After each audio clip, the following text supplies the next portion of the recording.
Bom, é prática da meditação no dia a dia, no cotidiano, né? Algo que pode ser dito é que a prática de meditação no budismo, em especial até no Zen, ela é revestida de uma certa formalidade. Nós temos o Zazen, né, que é feito numa posição de lótus ou simplificada, mas basicamente ela teria que ser numa posição revestida de extrema formalidade, de extremo até impacto, né, físico e até impacto visual. Depois temos o Kinhin, que é a meditação andando, mas normalmente ela é usada apenas no descanso, na separação entre dois momentos de meditação sentada. E depois temos outros momentos, mas que não se fixam para um praticante leigo, mesmo que tenha feito um retiro, como momentos de meditação. Parecem ser momentos de recolhimento e talvez até de descanso, de preparação para que os momentos de meditação, que são a meditação sentada, sejam realizados. Então, nesse sentido, um praticante fica com uma ideia forte, ou tende a ficar com uma ideia forte, de que a meditação é a meditação sentada apenas, e que não dá para se fazer meditação em outra forma. Pois bem, desde a época do Buda, ou o próprio Buda, preconizava várias práticas, não necessariamente práticas meditativas, mas ele fazia comentários ou fazia colocações de que os vários momentos do dia fossem momentos carregados, revestidos com elemento meditativo. Afinal de contas, qual que é o elemento meditativo? É querer que tal prática seja uma meditação? Não. O elemento meditativo que gera o ato de meditar em alguma atividade é a plena atenção. Manter a atenção ao objeto que está à nossa frente, ao objeto, por exemplo, da atividade, o objeto como sendo atividade. Vou caminhar. Se eu manter a atenção ao ato de caminhar, então isso vai ser uma meditação. E não é porque eu quero ou porque eu defino assim, mas é porque meditação é manter a plena atenção a algum objeto. Já falamos em algum momento que podemos manter a plena atenção a uma sequência de sílabas, ou a recitação de um sutra, ou alguma imagem à nossa frente, ou alguma imagem mental. Podemos manter a plena atenção à respiração, podemos manter a plena atenção ao ambiente como um todo. Mas normalmente isso é feito numa posição sentada, numa posição formal. O que o Buda fazia, o que o Buda falava, é que devemos manter a atenção, a plena atenção a todas as atividades, inclusive ao se alimentar, inclusive ao dormir, como forma, não de preparo para a meditação sentada, mas como forma de meditação. Agora vamos pensar o seguinte, a meditação sentada talvez tenha uma qualidade maior. Talvez a gente consiga manter a mente meditativa, o estado meditativo de forma mais fácil e por um longo tempo, e quando os pensamentos vêm a gente consegue afastá-los, né, de forma mais eficiente. Mas o Buda também fazia meditação andando. Meditação andando podia ser durante pequenos trechos, como uma forma alternativa da meditação sentada, mas também o Buda e os discípulos caminhavam de um vilarejo até outro, andavam bastante por dia. E este caminhar também se revestia do aspecto de meditação. Por quê? Porque era feito com plena atenção.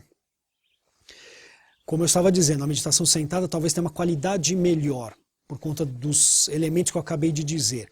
Talvez a meditação andando, e o próprio Buda enfatizava isso, ele próprio admitia isso. A meditação andando era mais difícil de ser realizada, porque existem mais elementos que nos desfocam, nos tiram a atenção. E, portanto, ele até dizia que se a gente se exercitar na meditação caminhando, a capacidade de meditar fica mais forte, mais robusta, justamente porque a gente está meditando numa situação mais adversa. Nós costumávamos dizer, ou até dizemos até hoje, que a meditação sentada é como se fosse uma meditação em um laboratório. Os tan, as plataformas elevadas onde ficam os tatames, onde nós fazemos a meditação, o zazen, nós estamos virados para a parede, num ambiente relativamente tranquilo, relativamente controlado, e aí o que temos é poucos estímulos externos, talvez os nossos pensamentos só como estímulos. Então é como se fosse numa situação controlada. Na verdade é uma situação controlada, né? Então estamos fazendo como se fosse um laboratório. Por outro lado, se nós caminhamos num parque, é relativamente controlado, mas temos mais estímulos pelo próprio ato de caminhar. Se nós tentarmos fazer zazen num lugar barulhento, no centro de uma cidade, vamos ter muito mais estímulos. Se nós tentarmos caminhar no meio de muitas outras pessoas, mais estímulos ainda. É mais difícil a meditação, a qualidade daquele período que nós realizamos talvez caia, mas não deixa de ser um exercício, e ao invés de fazer a meditação durante 100% do tempo em que nós nos propusemos a fazer, talvez nós façamos um tempo menor. O que é meditação efetiva talvez caia para 30%, 40%, 10% do tempo. Por outro lado, estaremos fazendo meditação, então não deixa de ser meditação.